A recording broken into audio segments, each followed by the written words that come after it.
Good morning and welcome to Bright Lights Online, conversations with the 2021 Humanities Awards winners. I'm Erin Greenwald, Vice President of Public Programs and Editor-in-Chief of 64 Parishes magazine at the Louisiana Endowment for the Humanities. Since 1985, the LEH Humanities Awards have honored the culture bearers, humanists, filmmakers, and more who provide access to and interpret Louisiana history and culture. We are proud to share their stories and explore their contributions. In today's Bright Lights Online conversation, we'll hear from Light Up for Literacy awardee Pat Austin. The Light Up for Literacy Award honors individuals who have made significant and lasting contributions to literacy efforts in the state and is co-presented with the Louisiana Center for the Book at the State Library of Louisiana. Today's conversation is being recorded and streamed via Facebook Live using Zoom webinar. If you have a question you'd like answered during the question and answer period, please locate the Q&A icon at the bottom of your screen and type your question there. We've reserved a few minutes at the end of the conversation for audience questions. We've also enabled closed captioning for today's programming. To activate closed captions on your device, locate the closed caption icon marked CC in your Zoom toolbar at the bottom of the screen, click it and select Show Subtitles. And now I'd like to introduce our guests for today's program. Over the course of her more than 40-year career as an educator, Dr. Pat Austin has helped develop the literacy teaching skills of thousands of Louisiana educators. After 16 years as an elementary school teacher, Dr. Austin earned a PhD in curriculum and instruction from the University of New Orleans, where she went on to serve as a faculty member for 26 years. She served as curator of UNO's Children's and Young Adult Library for 2 decades, and has mentored countless student library volunteers and librarians in training. She's also published more than 60 journal articles, hundreds of book reviews, and her own picture book called The Cat Who Loved Mozart. Welcome, Pat Austin. Sarah DeBacher is the Director of Curriculum and Content Development for the Louisiana Endowment for the Humanities. Sarah DeBacher was previously chair of the first-year writing program at the University of New Orleans, director of the Greater New Orleans Writing Project, and co-director of the Scholastic Writing Awards of Southeast Louisiana. She holds an MFA in creative writing from the University of New Orleans and directs and writes the LEH podcast, Little Voices, Big Ideas. Welcome to you both. Thank you. Thank you. Oh my goodness. Good morning, Pat. Good morning, Sarah. It's so good to see you. My gosh. This is great. Yes, as Erin mentioned, of course, you and I are connected through the University of New Orleans, where I used to work and where you were for a very long time, and but also through a shared love of literacy, a shared love of literacy. I think it's such a funny thing, this idea of literacy. And so I want, of course, for us to talk about that big idea, what we mean by literacy, how we define it and how it defines us. But I'd really love to start with something that might allow us to get to know you as a person, which is to ask if you could maybe talk a little bit about what I think all of us who have been drawn to this work or a lifelong love of reading, what I hope we've all experienced, which is some sort of formative experience as a child, where we came to understand ourselves as literate, or we came to love reading and love books and love the worlds that they drew us into. So would you start by telling us maybe of an experience that you had as a child, one of those formative experiences that drew you to love reading, and maybe even one of your favorite books back then? Okay, I would love to, because that gives me the opportunity to honor my parents. I was just one of those lucky people in the world whose parents read to me from the time, I guess, I was born. And they just had this, I have an older sister, and they had this great tradition where one parent would read to one kid and the other parent would read to the other kid. We never figured out the magic of how they finished the books at the same time, but whatever. After my father finished reading me a book, then my mom would read me a new book. And they read picture books, they read novels, and it was just it was the beginning of everything. And it was what made me who I am, and want to be I guess I didn't ever want to be a teacher, but when I decided I wanted to be a teacher, this is what made me do it. And I have a couple of books. I was really glad you gave me a little heads up on questions, because that enabled me to grab books. And, good. Yay. I feel like this is going to be the best book sharing time. Anybody, and just first of all, let me just say welcome to all you guys who are here. It's like, if I've ever met you, I love you. And if I've never met you, just welcome. I'm looking forward to meeting you. But one of the formative books for me was The Secret Garden. And, I just think that books open passages for us. They open lives. And I feel sure that I'm a gardener today because of this book. And of course, I also just loved that it was about two kids who changed radically, and it just gives you all kinds of, it makes you just experience lives and worlds. And then a little picture book that I loved, and mind you, I don't have any of these books still. These are replacement books. Anybody we're Louisianians for the most part. Lost 2,700 books in Katrina, but a lot of them I've reacquired. So The Loudest Noise in the World by Benjamin Elkin. And it's just this great story about this little kid who wanted to hear the loudest noise in the world. And so everybody who was told, bang things, do things, and everybody else wanted to hear the loudest noise in the world. So they heard the most beautiful at that moment, because and so those were a couple of formative books.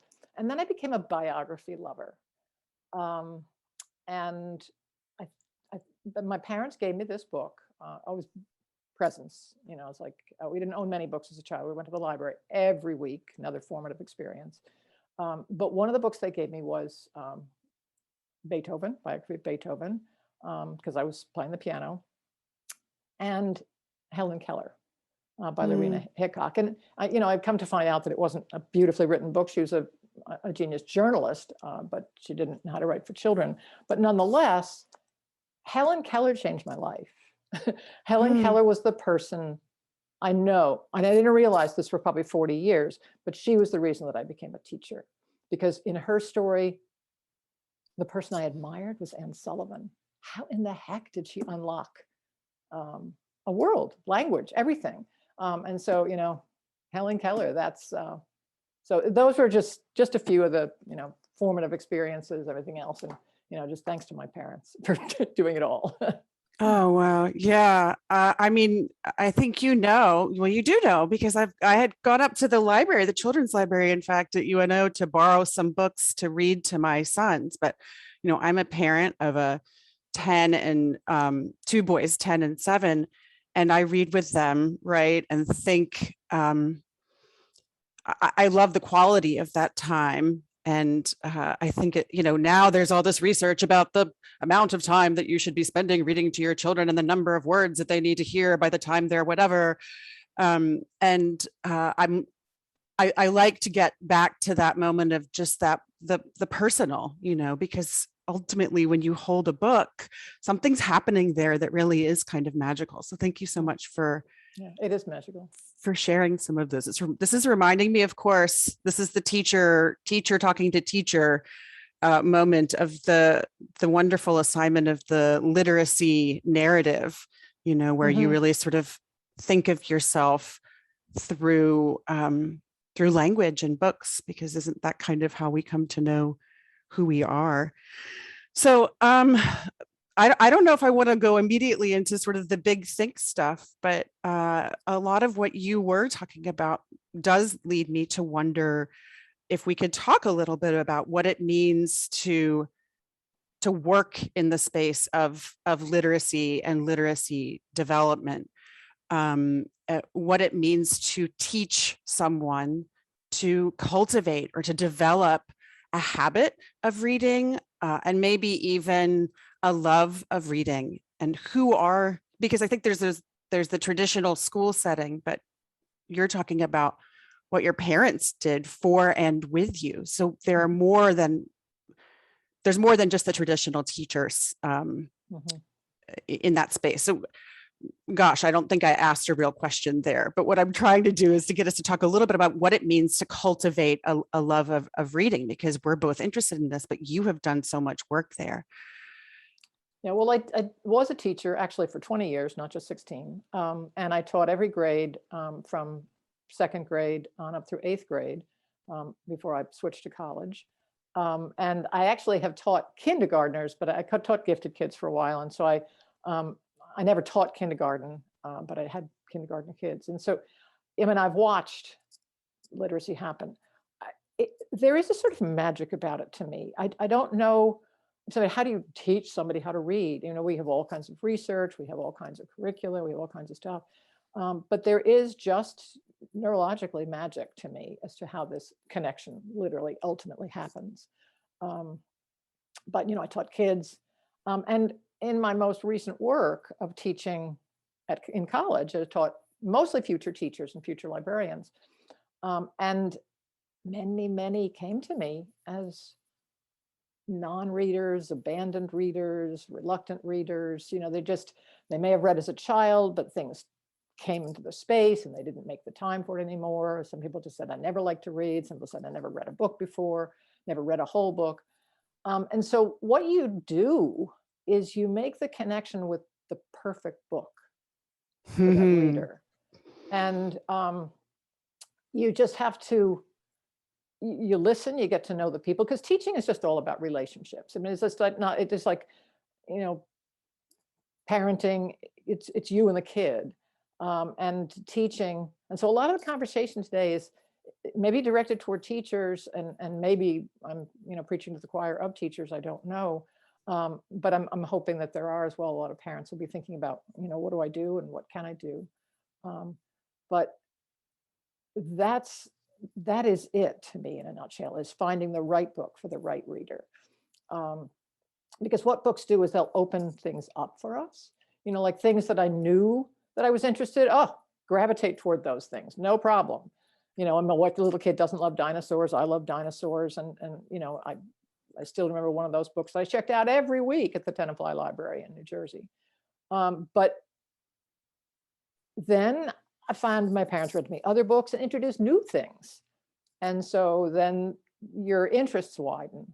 And when your interests widen, then your reading gets bigger. And, you know, so, and I think that's kind of how literacy happens. And literacy, we can talk about it as reading, writing, speaking, listening, you know, so it's all those things wrapped up into one. Great. Yeah. I don't know if that answered the non-question. No, but right.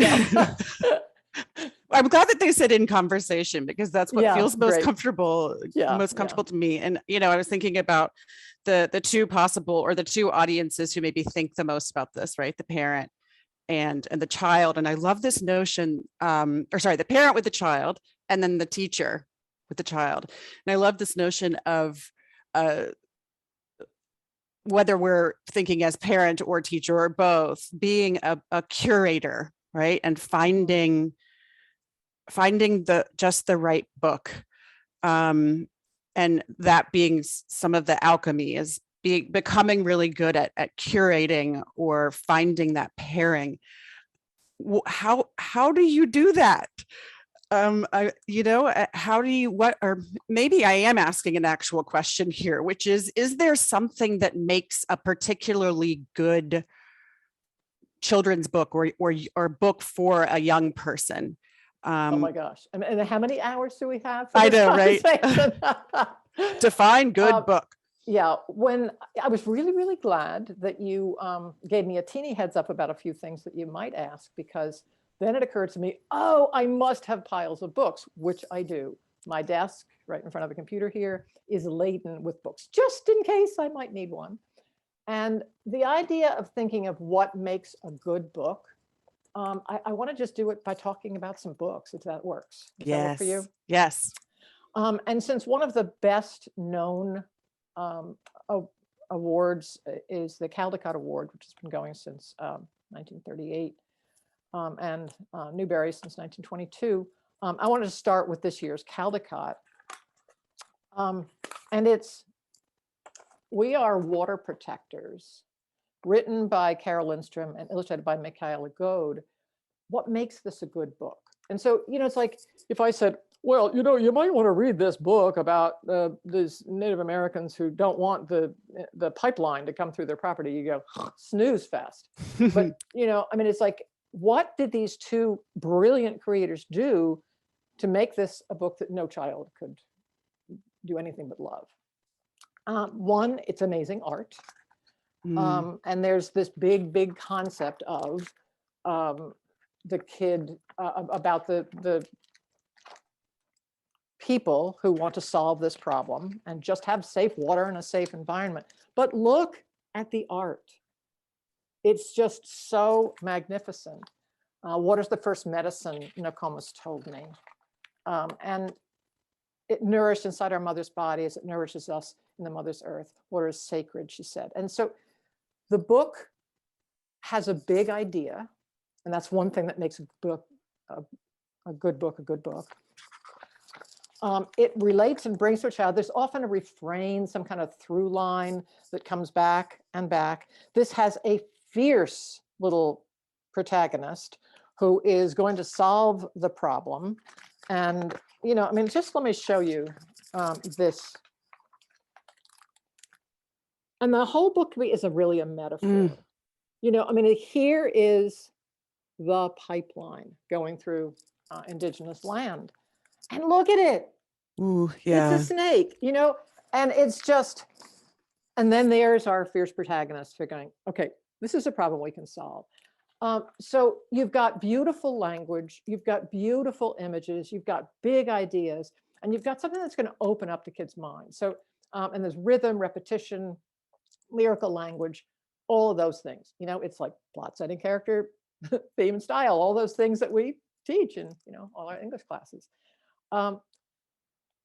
It's connecting to experiences that kids have every day. One of my absolute favorite books of this year has been Evelyn Del Rey is Moving Away by Newbery medalist Meg Medina and illustrated by Sonia Sanchez.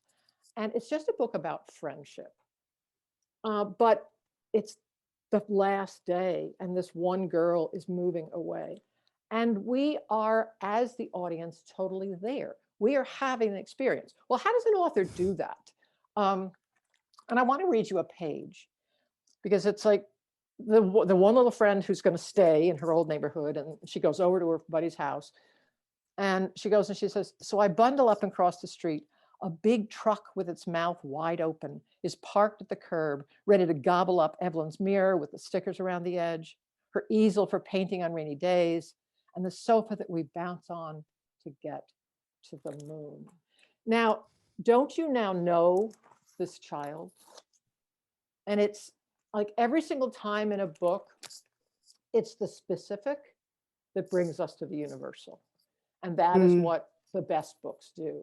And so, speak of a style or however you want to look at it, but it's really, it's language. It's the perfect words, the perfect. So that's another thing. It's just connection. And who has not had this experience? And if you've never had the experience of moving, you have the experience of friendship. Every kid has had that. So, just connection is another thing. And that's when we're talking fiction books. Let me see, there's another, if we're talking big fiction books, because I want to make sure, hey, I'm not talking only to people who, I think picture books are king. And everybody in the world should be reading picture books. If you are a high school teacher, please read books to your high schoolers. They will love it. If you are a college teacher, please read picture books to your football player students. They will love it. But let me also recognize, what makes a good novel, Well, Linda Sue Park is a genius. And one of her latest books is Prairie Lotus. And when Linda Sue Park talks about what makes a good book, it's like there's an external quest. There's the character there's a character, right? And the character is someplace, and she happens to be moving with her dad. The protagonist, Hannah, is moving with her dad to the Dakota Territory. Her mom has passed. And she just wants to be able to graduate from high school. She's maybe 12 or something now. She wants to graduate from high school and become a dressmaker. That's the external quest. Then there's the internal quest.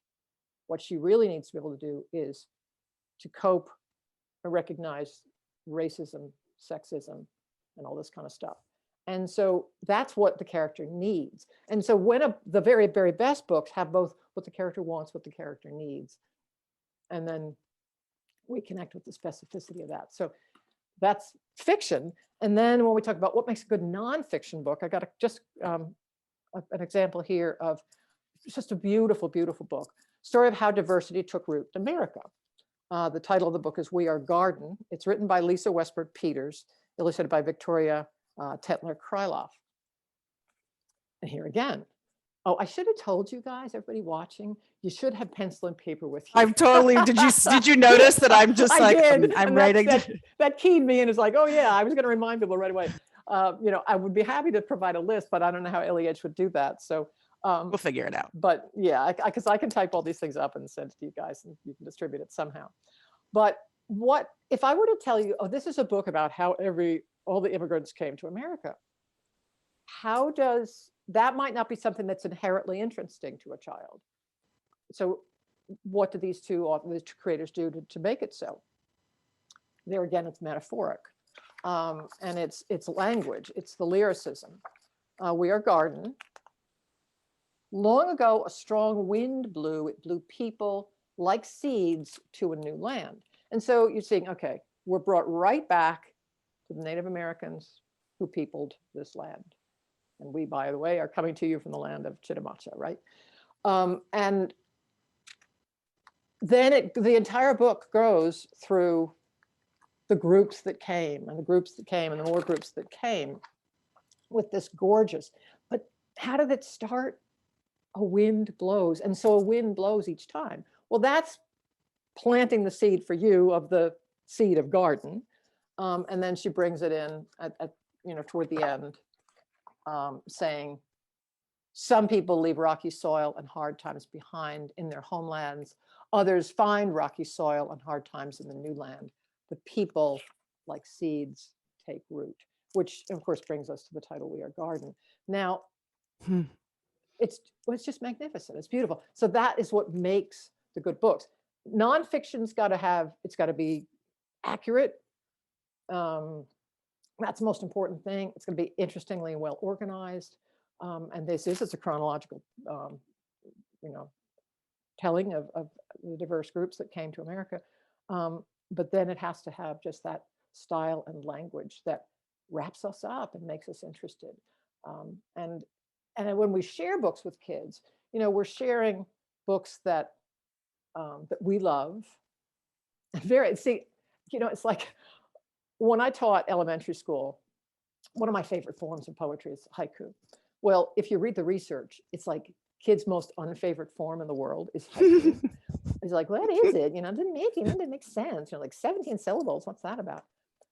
But I loved it. And so my children loved it.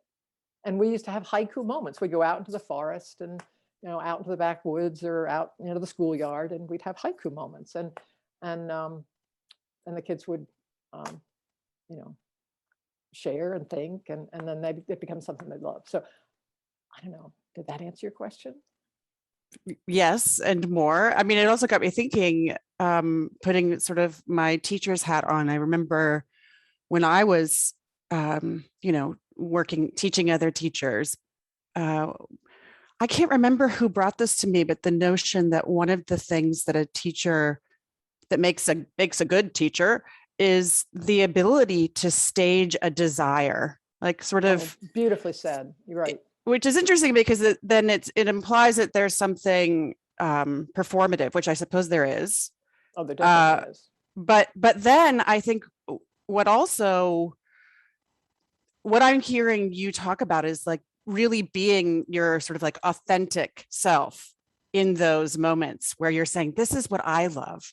I think a lot of times when we think about the profession of teaching, when we think about who's really reached us as teachers, they're the ones who have shared those moments, where there's,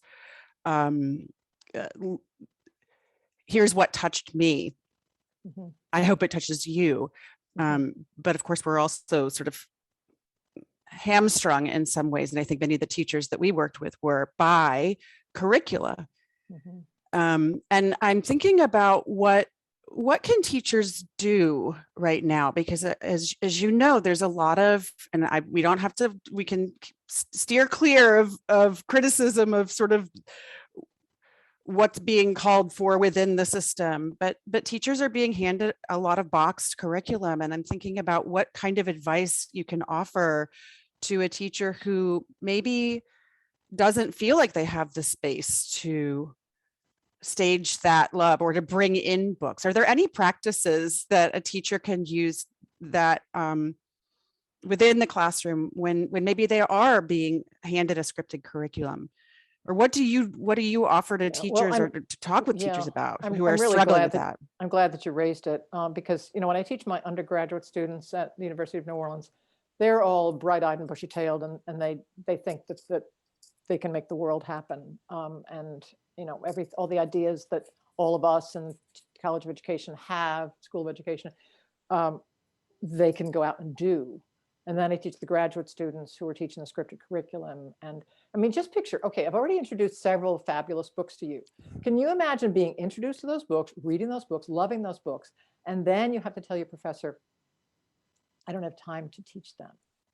I have only these books that I can use. And students have written to me and said, oh my gosh, I just found out the Red Book by Barbara Lehman is actually on the third grade curriculum. I'm so happy. And so, one, you find that. I go back to, I'm just going to go back constantly to reading aloud. You read aloud. There are some really good strategies that are part of these scripted curriculum. Things like philosophic chairs and and just reciprocal teaching and all kinds of things that, they're sound methods in teaching. And it's use those, but you have to make them your own. You have to be yourself. You have to constantly remember the passion that you came into this field with, the reason that you wanted to teach. And I'm just going to advocate being a bad girl or a bad boy or a bad human being. Just close your damn door and do what you need to do, because there are times you just like, these kids, you're facing a bullying problem, you're facing this, you got to deal with it. You've got to confront it with, and the perfect book, and you've got to have the space for those conversations, because if you don't, you've lost your readers, you've lost your learners. They must feel that connection. They must feel your passion and love. And you bring your personality to it. So I just think, that's going to be part of it. And it's finding ways, like, what can I modify a little bit to this scripted curriculum? It's advocating for yourself. It's going to your administrators. It's being a fabulous teacher. And I'm sorry, teachers, having good test scores. So that if your students do well, they're not going to bother you as much. They're doing well. And so but you advocate and you say, I want to use this book instead of that book. And there are administrators who have the courage to say, fine, go with it. Mm-hmm. And I would just press teachers to say, be advocates and do it as much as you possibly can. I've often feared for myself as to what it would be like. I mean, I had a curriculum to teach with when I was teaching. It was not that much different, but I didn't ever feel that I was on a script. And that is a difference where, literally I've watched teachers, brilliant, fabulous teachers, and they're reading from a book as to what they have to say next. And there are programs that administrators will swear by because everybody in their school and their cool class reads, schools with great reputations and so forth. But when kids hear the same patter from kindergarten through 8th grade of how they address a book, the same kinds of questions and that kind of stuff, and it's a killer. It kills reading. And so you must just bring humanity to it. I mean, that's all I can say. And it's like I'll go back to teaching is about a relationship. So, and if you don't develop that relationship, and it can be done through just, joking with each other and having a good time with each other, and books, books can be central to everything in terms of that. So I don't imagine that a lot of the teachers who may be listening will say, oh, what are you saying now? It's not possible. Keep fighting, folks. That's all I can say. Just keep advocating, keep fighting. Yeah.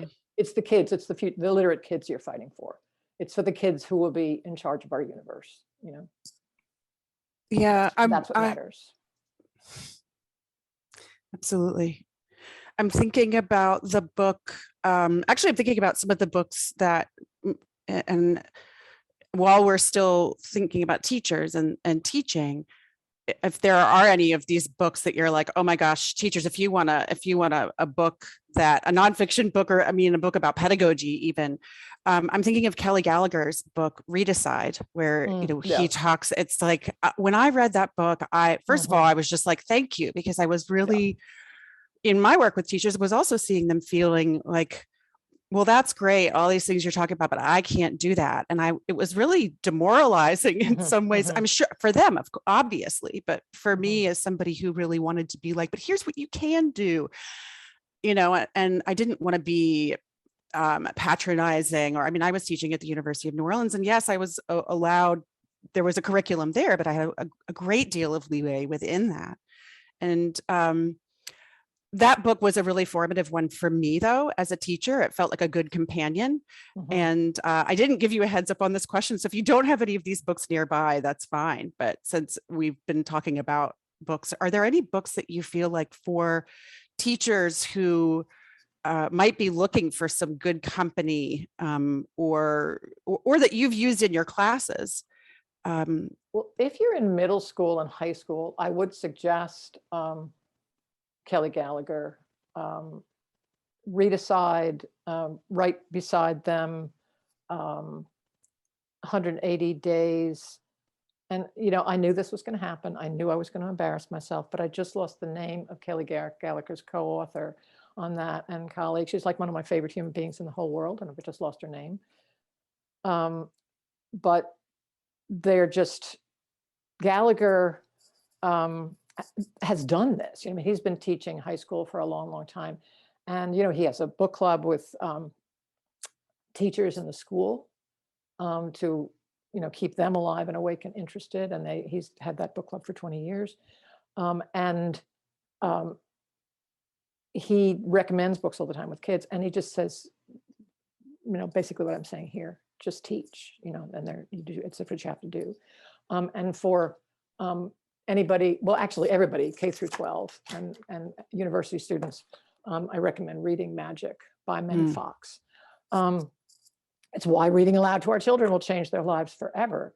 And this book, parents, teachers, aunts, uncles, everybody who was involved with a kid in your life, grandparents, it's just beautiful. It's beautifully written. It's engaging. She tells stories. And she also just gives the sound of advice that your child will learn to read and will love to read if you read to them and surround them with books. Like she said, 1,000 books, kids need 1,000 books, she says, before they learn to read. And you go, oh my gosh, that sounds daunting. But 3 books a day for a year gives you 1,000 books. So by the time the kid is 5 in kindergarten, that's 5,000 books. Picture the kid who comes in having heard 5,000 books. They're already going to be reading. And so, it's harder to fix reading problems than to prevent them, and is one of the things she talks about. And here are the 3 books that she says, and I've told my students this for years. Read 3 books to your kid every single day. Something that is a favorite, the book they want every night. I know you know this, Sarah. Yes, I do. For years. And a book that is familiar, so that if their kid is going through the truck phase or the dinosaur phase or anything else, I don't know why I'm picking on dinosaurs today. And then you read them a different book about a dinosaur, or you read them a book by the same author, but it's about a different subject. So it's familiar, and then you read them something new. And then, of course, that new book can become a new favorite. And so that you're, maybe they'll ask for that book again instead of the same one. So, reading Magic, Gallagher, and, I hope somebody comes up in the chat of Q&A and gives me the name of the author. I'm failing to think about that. So, but there are some that I would mention. Listening to you, I'm thinking, yes, I've been reading to my boys daily, but also, oops, I guess I haven't been doing it right. I'm fascinated by the idea that there are ways. So in terms of this idea of advocacy, right? Teachers really needing to advocate for themselves. I'm thinking now about the parent and the parent needing to advocate, and what can parents do to be an advocate and to be a teacher. And you just gave us some great advice with these 3 books. And, gosh, the past year with the pandemic, I know I'm speaking for all parents right now, I'm sure of it, was just mind-blowingly difficult, being at home with the kids and I can't working even imagine, and 24 hours a day. Yeah, impossible. Ooh. Mhm. And I think one of the things that I learned working with Primetime at the LEH too was that there was a real challenge in that parents didn't have access to libraries. Yes. And I have come to appreciate libraries so much as a result of not having access to them. And I wonder if you could talk a little bit about libraries and your interest in them. And I go to the main branch of the New Orleans Public Library with my boys all the time, and I kind of, as their advocate and teacher, I let them go wherever, right? Just Absolutely. we take them to the second floor and they go wherever. And manga, by the way, anime Oh, yeah. books are huge. There's an entire, I'm just like, oh gosh. But I often am sort of like, well, what do I do? I know that sounds ridiculous. You probably can't believe that I would go into a library and not know on the children's floor, like what to look at. But you're with a parent, or you are a parent walking into a library. What should we be doing in that space? Or maybe even what makes that space such a good space to be a support for? That went spill I out know. a bunch of things in my mind. It's some crazy. Thank you, Claire, who has just put in the notification box for me that the author's name is Penny Kittle. So God bless Penny Kittle. I love her. And she and Kelly Gallagher wrote the last book together. And everything Penny Kittle has written, everything Penny Kittle does. So she's the other person for middle school and high school people. So thank you, Claire. Appreciate that. And I also want to go revisit, by way of answering your question, I want to revisit a notion when you were saying, what is a good book? How do we identify a good book? And then I want to talk about, I was talking to you about quality. Okay. Everything when I talk about those books, We Are Garden and Moving Day, that was about quality. I also want to talk about a good book is a book that kids want to read. And so there's taste and there's quality. And there are many, many wonderful books that I simply just don't like. I recognize that they are quality, but I don't happen to like them. They're not my taste. Manga happens to be one of those. I'm not a manga person, Dave Pilkey is a genius, and I'm so glad exists. But I just, I still am puzzling over Dogman. So, yeah, he's everybody's every kid's favorite. So there you go. Right. Whatever a child wants to read is fine, because they will discover from that, the familiar, the series books. I mean, series books are notoriously not well written. There are some that are beautiful, fabulous, and wonderful, but a lot of them, I mean, how can they possibly? The authors are writing 2 and 3 of them a year. How is that even possible?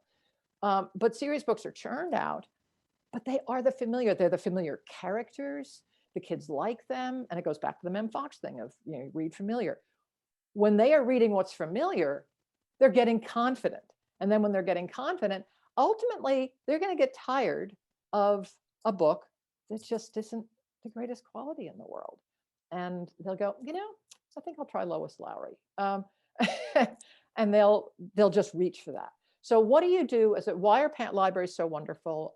Well, fortunately, as I said, every week my parents took me to the library. It was a family thing. It's like, parents are so slow. And they got the coffee, they got this, it's like, and we're waiting, the little book bags. It's like, yeah, come on, get it together, guys. But when we got to the library, same thing.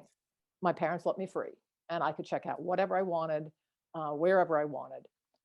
And so what do? You go and you check out books for you. You check out adult books and you wander around, you say what's new and what's good. And you wander into the kids section and you think, what appeals to me in the kids section? You can go on to sites, like we need brown bookshelf, we need diverse books, find out the best stuff. Just, my inbox is constantly barraging me with, new books and suggestions. And so I have to then go to libraries and check them out.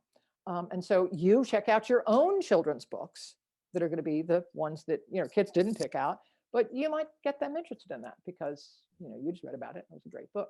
So, that's something that you can do. I also have watched in libraries where parents just totally take over. A kid has an assignment and they have to, read something and the parent is looking it up. Well, you get your camera, you put that kid in the driver's seat at a library. They are sitting at the computer and they are looking stuff up. And you're just the helper who says, okay, well, you can help them spell things, you can help them type things a little bit, but they're the ones who are saying, this is what I want to look up. If they want to find a specific, manga or, whatever they want to find out. So, right. Yeah, this idea of agency seems really important. Oh, it's so huge, so huge. Yeah. Well, and it also is making me think about the ways in which, we talked early about the teachers saying that they felt like they'd lost their love of reading. And I wonder if is it normal for those kinds of phases? Or, do children go through different phases of reading intensity over the course of their lives? Maybe especially in adolescence? Mm-hmm. Okay. Well, they get more interested in each other than they are in books. And, so they're exploring a whole new piece of themselves. And so that makes sense. Usually a reader will return to reading. And so if you as a parent or a teacher can get the kids interested in it, then they'll return to it. But yeah, it's wholly natural. It wasn't for me, but I'm a little bit odd. So I never left reading. And it became actually more intense so that now I read 1,000 books a year. But wow. Lots and lots of kids' books, lots and lots of kids' books. And I listen to books. But I had a thought there and it went away for a minute. I don't know. But well, give me advice, because my 10-year-old, he's entering tweendom, and I have this feeling that he's gonna enter middle school and he'll become more interested in other kids. But what can I do as a parent to reignite, if my child has gone through one of those phases of being disinterested? Is there anything I can do? Well, one I would say is don't stop reading to kids. Like I would, one of my kindergarten kids, she was a little gifted kid, and her mother said, well, my child reads now. I don't have to read to her. And I went, oh no, because, my parents read up to me and they were reading classics to me so that I could fall in love with those, or reading just a book that I wasn't ready for. Or a book that would introduce me to a new culture. Like, oh my gosh, one of my favorite things that my parents read to me was the All the Kind Family series. Now, these are old.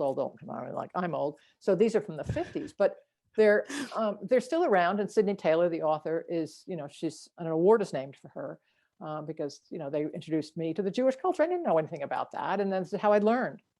And so this is another thing. It's just introducing your kids to diversity of every kind, so that they are finding new things, finding new ways of being.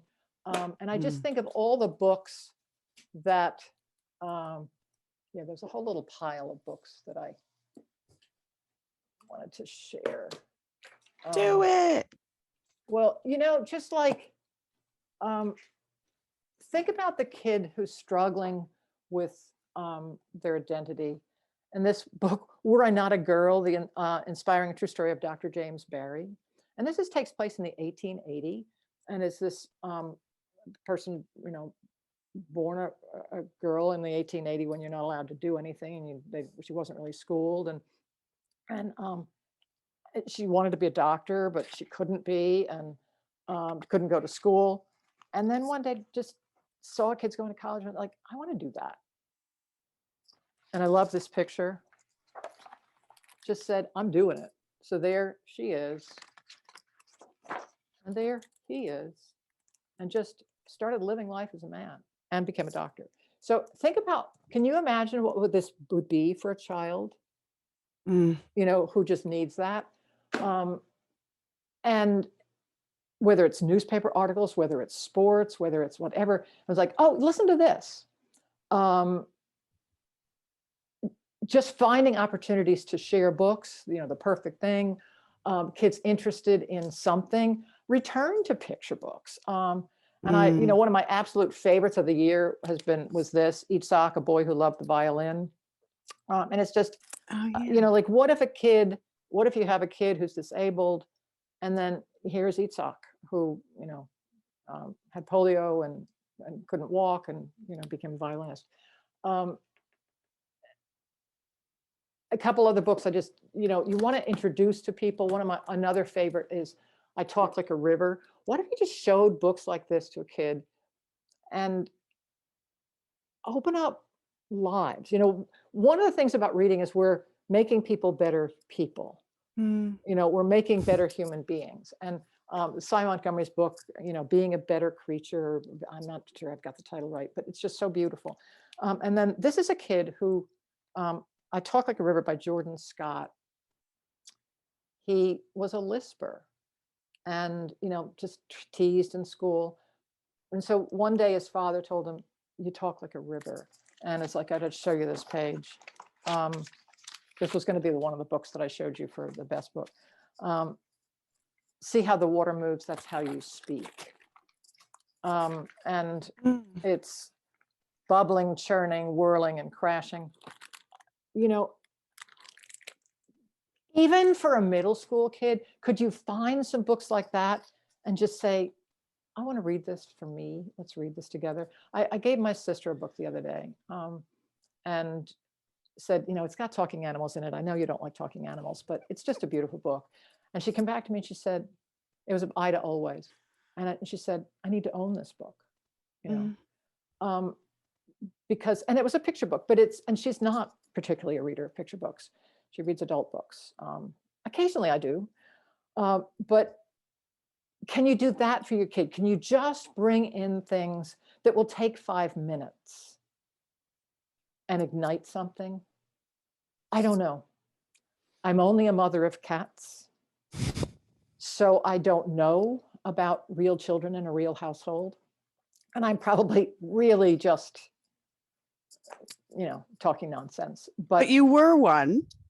Yes, I was. You were one. And I happen to think that mothering is a thing that a lot of people who are not technically mothers do, right? And I'm quite certain that you have you certainly mothered me as a teacher, meaning when lovely. I was feeling like a little discouraged. I remember that Mhm. conversation, Sarah. I do. Yeah. And I said, how dare you leave teaching? But yes. Oh, I know. Because it's the brilliant, well, you're still teaching. You know, yes. Everything you do is still teaching. And I do believe that I parented hundreds and hundreds of elementary kids and certainly played some kind of role for perhaps some of the people who are listening today. I hope so. Yeah. But just infect with passion and also let them go through their phases. Just let them be, you know. Oh, my older son in particular would be very happy to hear you endorse that particular strategy of teaching as parent and teacher. Let them be. Yeah. So maybe one day you will emerge from said manga phase. Yeah.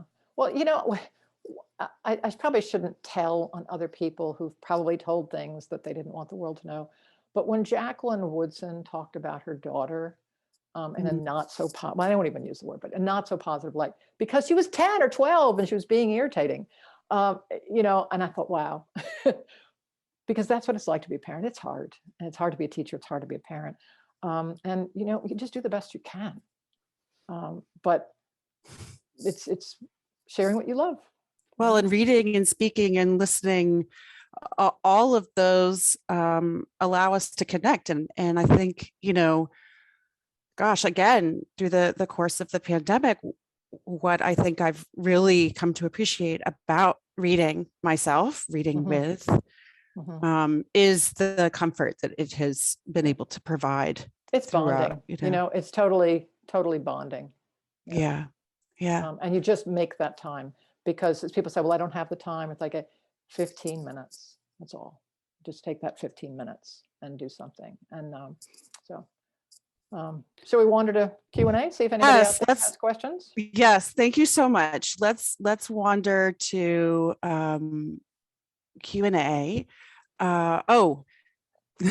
We have a question here from Barbara Ward, and the question is, what trends in children's literature today concern you, and if any, I guess, and which ones excite? Thank you, Barbara. Hi, Barbara. Yeah, she was one of my students and fabulous professor now. And what excites me are things like the own voices trend, where it's like we are finally offering the respect of like, we want a person who is has lived the experience to be the writing the book, and not white people writing about other people's experience. So that excites me. Just the elevation of what's now called BIPOC people, Indigenous people, Black, Indigenous people of color. So those trends excite me. We're just looking at a forward movement, you know, I mean, it's like we're getting there, we're improving. Anybody who looks at the statistics knows we got a long way to go, but the idea that we're improving, that's good. The idea that there are books about everything, and that's, I guess, was one of my key things for elementary school and teaching in college, was making sure that everybody knew there was a book for and about everybody. You know, one of the new hotshot folks in children's literature is Tammy Charles, you know, All Because You Matter, you know, which she wrote for her son.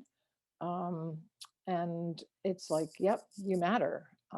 And so, yeah, those are, I don't know if that, but yeah, seek them out.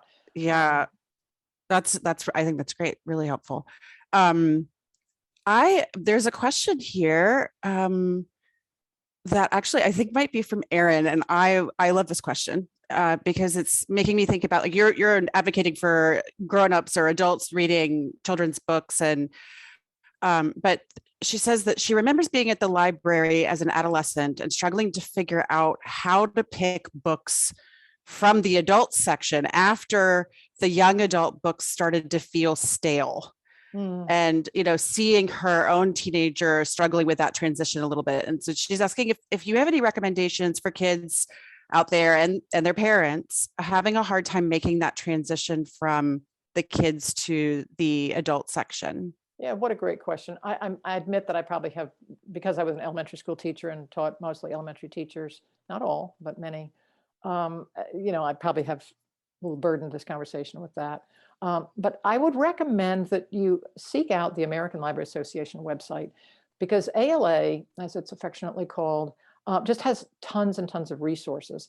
And you can go to their lists of award books, and they have books like the Alex Award, that's award that honors books, adult books that teenagers would like. And so that would be an inroad to it. I don't know if that helps, but that would be one thing. You know, a lot of kids do kind of like, I'm reading this book right now called Psy Gone, and it's just a memoir by a guy whose parents were Vietnamese, and didn't, you know, he was trying to figure out how he fit in America, and it was largely through books. And you know, he was attracted by the classics, and then organizes this as memoir according to what he's learned from them. But you know, a lot of people, that's not going to be their inroad. So you know, the Alex Awards would be one. You know, popular reading, you know, just look and see what's available. You know, kids, their audiobooks is a huge thing now, so people can, you know, come on whatever their device is. And I don't know, does that help, person? You know, elaborate. ask me, Claire, did that do any good? I did not think that was going to be your answer. I thought actually that you were going to say any section, go anywhere, you know, because this idea of choice and agency. But yes, Erin says thanks. I think that struggle, if that's a struggle, and you can see that this person is wanting to get into those adult books and struggling with it. I mean, that's again, that moment of like witnessing a person's humanness and helping them find the right book. And Yeah, it's not hard for readers, you know, I mean, I definitely want to tell readers go anywhere, but if somebody is a reader, they may just find their way. But I have had many, many students be overwhelmed by a library. They walk in and it's just like, it's too much. And Yeah. they'll stand in the middle of the library and they're just like, you know, there's nothing here that's good. Because they're not, it's like, well, get a little closer to the shelf, you might find something. But they're overwhelmed because Right. they're not library users. And so many people today are not. You know, they're book buyers or they, you know, something else, but yeah, and it's, you know, pick them up, look at them, read the flyleaf. And you know, I'm a big fan of, you know, open up that book and read the first two, you know, read that little blurb by the publisher, which is often inside, not always, but as to what it's about. And that might, you know, just like, I can't speak about social media. I'm a non-social media person. And so forgive me if I'm completely and totally wrong, but I think there's something like TikTok or something like that, there's a book recommendation thing on that. And for some kids, that is huge. That's how they find everything. So there you go. Oh my gosh, I think this was a trend during the pandemic, actually. From one Luddite to another. I hope I didn't embarrass myself too much with that one. No, that's great. So you just mentioned the idea of developing readers, and we have a question here from another one of my literacy heroes, Helen Keller, who has worked with Primetime for a very long time. And she asks if you can talk a little bit about the practice of rewarding children for reading with treats or pocket money. You know, is that something to avoid? Is it helpful? Because I think that's one of the ways that parents and teachers often think, okay, I'm going to reward the behavior that I want to see. Is that a way to develop reading? Yeah. See, all the things that I thought, I'm so glad we're having the Q&A because I think that's a really, really important question. My gut sense is let reading be its own reward. Just keep searching for the books that will entice the child. You know, like I just read something in the Mem Fox book that I loved, where this kid was violent, and went to the principal and they said, well, you know, we're going to punish you. What do you think we should do? And the kid was like, maybe you could take reading aloud away. Oh. So, you know, I mean, wow, that's a little magical story. But I would just love to believe that if you've made reading special enough in your life and in your household and in your classroom, that is a reward in and of itself. And there were people now who are saying, sorry, not working. You know, I had a little chart and I got to put a star every time I brushed my teeth when I was a kid, right? So, and it did work. But ultimately, it's like the old Skinnerian thing. You have a reward in place and then you take it away a little bit at a time. So if they need it for a while, because there are those like those reading programs, right? Thou that shall not be named, which the kids are rewarded. You know, they're rewarded with what? They take a test, and the kids that can't read can't pass the test, and so they don't get the rewards. And the kids who love to reading to begin with, you know, they're the ones that get the points. So right. So yeah, I kind of would discourage it. I think I'm with you. And I've certainly witnessed some of that. I think in, you know, my kids and the way that they react to that, the way in which those rewards can sort of uphold the readers who are already readers. Okay, and just another thing, it's like just ways to involve reading in your life. Could be for both teachers with field trips and for parents who are going on field trips. It's like when you go to the zoo, before you go to the zoo, read books, you know, so that you are ready to see that. Let me give a shout out to a friend of mine I don't have this book to show because it's been out for 3 whole days. If You Were an Elephant by Leslie Staub. You know, just like get a book like that, read it to the kids, and they're going to be so enamored. They can't wait to see the elephants. Find books. When you go to the art museum, read books first about the art museum so that the kids are excited about going there. When you go to a park, there are books about Central Park, like read those. And so there's always like these inroads, and it's finding ways in. And then of course, just talking to young people. But again, see, once an elementary teacher, always an elementary teacher, I swear. I keep going down and there are all these people worried about high school kids, and I'm not addressing you. My apologies. I knew I was going to embarrass myself. There we go. Oh, no, you have not. You have not. Well, I think everyone is aware that we are in the presence of somebody who could really help us with making those connections and finding those books. And so Leslie Staub asks if you could list a few more of your favorite picture books, both recent and all-time faves. It's like, reading Rainbow Time. Go for it. Okay. Well, hang on. One of my favorite things to do as an elementary teacher and as a teacher of college students was to start the year reading books about books, because I wanted them to realize how important books were.